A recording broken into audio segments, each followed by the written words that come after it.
Chers frères et sœurs, ce matin en croisant un frère, malicieusement il m'a dit il y aura 3 points.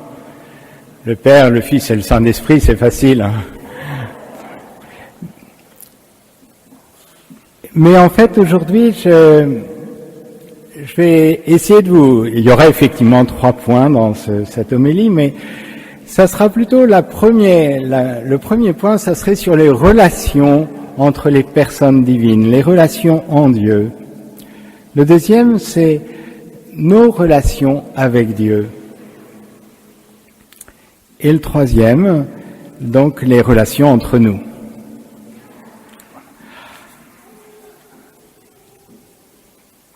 Alors les théologiens ont galéré, si vous me permettez le mot, pour trouver les mots adéquats pour parler de ce grand mystère de la Trinité. Il a fallu 4 siècles pratiquement, plus de 3 siècles pour arriver en tâtonnant un petit peu à savoir comment l'exprimer de la manière la plus adéquate possible. Quelquefois, notre réflexe peut-être c'est de dire mais qu'est-ce que c'est compliqué d'expliquer la Trinité, on n'y arrive pas, comment on peut faire. Mais le point qui est important, c'est que c'est pas nous qui faisons les choses. C'est Dieu qui s'est révélé et nous on essaie de comprendre. Alors le mystère de Dieu, il est plus grand que notre tête et on a un peu de mal. Mais du coup, une tentation réductrice, ce serait de dire, bon, on élimine ce qui est trop compliqué et puis on est kiff-kiff avec les musulmans et il y a un seul Dieu, et nous croyons en un seul Dieu, mais bon, la question de la Trinité, c'est trop compliqué. Non, parce que c'est Dieu qui a pris la peine de se révéler, c'est pas nous de décider, c'est Dieu qui nous a... Et nous, on essaie de comprendre, comme le matin de la résurrection, les apôtres, ils comprenaient pas grand-chose. Mais après, la démarche honnête, c'est de se dire, mais je comprends pas, mais j'essaie d'avancer, Alors, Saint Pierre était incapable de faire un cours sur la résurrection le matin de Pâques. Ils étaient surpris, ça sortait de leur catégorie habituelle, tout ça, donc ils étaient un peu perdus. C'était une très bonne nouvelle, mais en même temps, ils savaient pas très bien comment la comprendre et tout ça. Et la Trinité, c'est quelque chose de merveilleux. Mais au début, on sait pas très bien comment s'y prendre pour trouver les mots adéquats pour parler de ce grand, grand mystère. Mais finalement, nous avons de la chance. Dieu n'est pas un être solitaire. Donc, le bon Dieu serait sur un trône, et puis il se regarderait lui-même, comme un narcisse, un super narcisse, et puis il attendrait de vous et moi qu'on vienne lui faire des courbettes, tout ça, et puis ça le rendrait heureux. Dieu, c'est pas ça. C'est pas un être égocentrique, etc. C'est pas ça, Dieu. Justement, le mystère de la Sainte Trinité montre que Dieu, c'est 3 personnes qui s'aiment éternellement, qui se donnent totalement l'une à l'autre. C'est l'amour qui n'a ni commencement ni fin. Dieu, c'est pas le bienfaiteur, il nous donne quelque chose et puis voilà. Dieu, c'est celui qui veut entrer en relation parce que d'abord, il y a des relations en Dieu. Et c'est des relations, pour prendre le terme, des relations subsistantes. Alors là, c'est des mots qui nous dépassent un peu, mais encore une fois, c'est bien de rentrer encore dans cette démarche des théologiens qui cherchent pas à inventer quelque chose, une nouvelle, mais qui cherchent à comprendre ce que Jésus nous a révélé et ce que l'Esprit Saint aide à comprendre après, heureusement qu'il est là. Alors, la liturgie, bien sûr, choisit des textes qui ont un rapport avec la Trinité, plus spécifique pour cette fête. Et alors, nous avons la conclusion de l'évangile de Saint Matthieu. Tout pouvoir m'a été donné au ciel sur la terre, allez de toutes les nations, faites des disciples, baptisez-les au nom du Père et du Fils et du Saint-Esprit. Une question grammaticale. Au nom, c'est au singulier ou au pluriel? c'est au singulier. Au nom, ça nous parle de Dieu, dans la Bible, du Dieu unique. Au nom de Dieu, au nom du Père et du Fils et du Saint-Esprit. Et cette profession de foi chrétienne, chaque fois que nous faisons le signe de la croix, c'est au nom au singulier, parce que nous croyons en un seul Dieu, mais trois personnes, au nom du Père et du Fils et du Saint-Esprit. Alors c'est quelque chose de très simple, d'une certaine manière. Et chaque personne de la Trinité est pleinement Dieu. Nous prendrons le grand credo tout à l'heure où on parle un peu plus de l'Esprit Saint qui est Seigneur et qui donne la vie. Il reçoit même adoration, même gloire. Vous pourrez reprendre aussi la préface, la relire à tête reposée. Souvent les préfaces dans les messes, c'est un lieu où il y a un peu un condensé théologique du mystère de la fête. Donc ça peut être intéressant de reprendre ça pour se plonger et essayer d'avoir des mots un peu plus adéquats pour parler de ce grand mystère qui est finalement le mystère de l'amour. Dans l'amour, on entre en relation avec l'autre. Sinon, c'est pas un vrai amour. Ça, c'était le premier point. Le deuxième, c'est nous, notre relation avec Dieu, Père, Fils et Esprit Saint. Une chose est de contempler ce mystère, autre chose est d'entrer dans ce mystère, c'est encore mieux. Parce que de toute façon, c'est un peu comme avec la mer.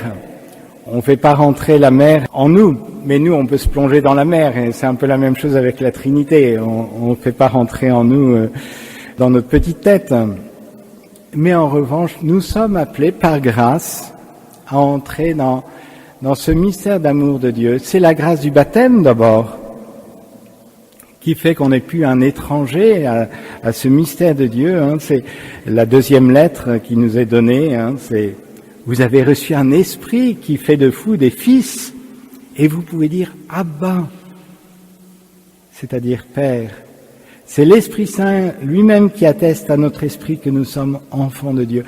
Notre place, en quelque sorte, dans la Trinité, alors bien sûr, il y a une différence entre Jésus et nous. Lui, par nature, nous par adoption. Mais c'est vraiment la place de fils. Nous sommes appelés à offrir, en quelque sorte, à Jésus une humanité de surcroît, comme disait Élisabeth de la Trinité. Alors tout à l'heure, Bertie va faire sa première communion. Alors bien sûr, le baptême nous donne d'entrer dans ce mystère de la Trinité, d'entrer par notre vie, par notre être dans ce mystère de la Trinité, mais aussi l'Eucharistie nous est donnée pour entrer dans cette vie de Dieu. Quand arrive le moment de la communion, qui est un mot cher aux chrétiens, c'est pas uniquement la communion avec Jésus, on entre en communion avec Dieu qui est Père, Fils et Esprit Saint. Donc c'est un beau jour, Bertie, pour faire ta première communion, puisque cette communion, c'est pour fortifier en nous la vie de Dieu, qui est Père, Fils et Esprit Saint. Pour avoir une relation juste avec Dieu, il y a deux dons de l'Esprit Saint qui peuvent nous aider, me semble-t-il, d'une manière particulière. C'est les dons de piété et de crainte. Ils marchent par pair, ces deux dons. Parce que dans une relation, c'est toujours un peu compliqué d'avoir la bonne distance. Soit on s'impose un peu, ou on est un peu trop près, soit on est un peu loin. Et le don de piété et de crainte, je pense qu'il nous aide à garder au cœur aussi le sens de la grandeur de Dieu, de sa transcendance, pour prendre un grand mot. Dieu nous dépasse infiniment, nous ne jouerons pas dans la même cour. Donc le don de crainte nous aide, c'est pas la peur, la crainte dont il est question ici, mais c'est ce don d'être saisi devant la grandeur de Dieu. Et puis le don de piété, c'est un peu le contraire en quelque sorte, c'est ce sens de la proximité de Dieu, d'avoir une proximité filiale avec le bon Dieu. d'avoir une relation de confiance, de tendresse avec notre Père du ciel, de pouvoir le prier donc avec amour, simplicité. Et nous avons besoin de ces deux dons, comme tout à l'heure pour le moment de la communion. Ça peut être à la fois le don de crainte, c'est Dieu que je vais recevoir, et le don de piété, mais c'est aussi celui qui vient à l'intime de moi-même. Qui suis-je pour recevoir?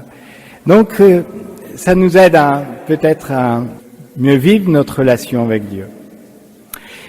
J'en viens au troisième point, qui est nos relations avec nous. Et je commence par citer Benoît XVI. La meilleure preuve que nous sommes faits à l'image de la Trinité est la suivante. Seul l'amour nous rend heureux, car nous vivons en relation et nous vivons pour aimer et être aimés.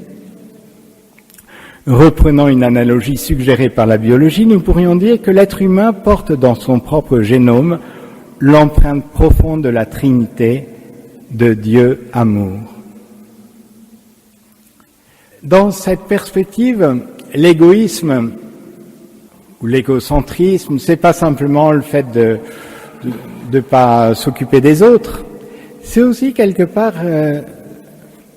ne pas être fidèle ou le mot est peut-être un peu fort, mais être comme dénaturé de notre propre nature, puisque nous sommes faits à l'image et à la ressemblance de Dieu. Vous vous rappelez, dans le premier récit de la création, il y a un pluriel un petit peu mystérieux. Faisons l'homme à notre image, comme notre ressemblance. Et donc ça veut dire aussi que l'homme et la femme sont à l'image de Dieu, pas simplement dans leur individualité, mais aussi dans leur relation. Et puis dans le deuxième récit, il y a Dieu qui plante Ève devant Adam pour dire que c'est une interlocutrice avec qui entrer en relation. Il lui donne pas une femme de ménage, bien entendu, à ce moment-là, mais une interlocutrice. Et peut-être que ça vous évoque un petit peu ce premier verset de l'évangile de Saint Jean. Le Verbe était Dieu, le Verbe était, alors c'est un mot grec, pros, alors la Tob le traduit par tourner vers Dieu. C'est à la fois il y a le verbe être qui est plutôt une stabilité, une permanence, et puis il y a ce verbe qui est plutôt dynamique, mais qui montre comment le Fils de Dieu est tourné vers son Père. Voilà. Mais dans nos relations aussi, il y a quelque chose. Nous sommes à l'image du Dieu Trinité, et nous sommes appelés à rentrer en communion. Et la communion, c'est ni la fusion, ni la dispersion où on ne veut pas avoir de relation.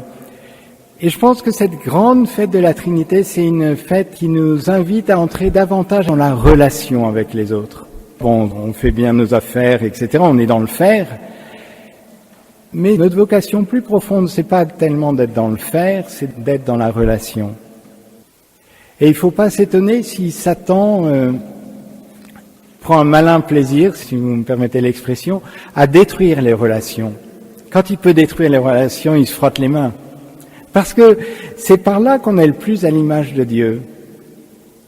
Donc il détruit les relations entre l'homme et la femme, en particulier celle-là, parce que ils ont aussi cette grâce que cette relation peut être féconde et donner vie à des enfants. Donc voilà, alors je conclus en vous invitant à contempler ce mystère, à travailler aussi, prenez votre catéchisme. Alors, je ne sais pas si vous l'avez déjà, mais enfin, vous pouvez l'avoir sur Internet aussi, mais il y a besoin de nourrir notre foi, surtout de certaines choses que peut-être qu'on a un petit peu de mal au premier abord à entrer dedans. Donc, je vais reprendre les 3 points finalement. D'abord, approfondir ce mystère. Deuxième point, nourrir cette relation avec la Trinité dans la prière. Alors, vous pourriez prendre la prière de Sainte Élisabeth de la Trinité, par exemple, qui peut aider le Notre Père, qui est la prière par excellence des enfants de Dieu. Et puis après, dans nos relations troisième piste, pour être davantage dans la relation. Alors, demandons à Marie, la toute pure, de nous aider à entrer davantage dans ce mystère, parce que qui a été plus proche d'elle, du mystère de la Trinité? Personne. Donc, demandons à Marie de nous aider. Amen.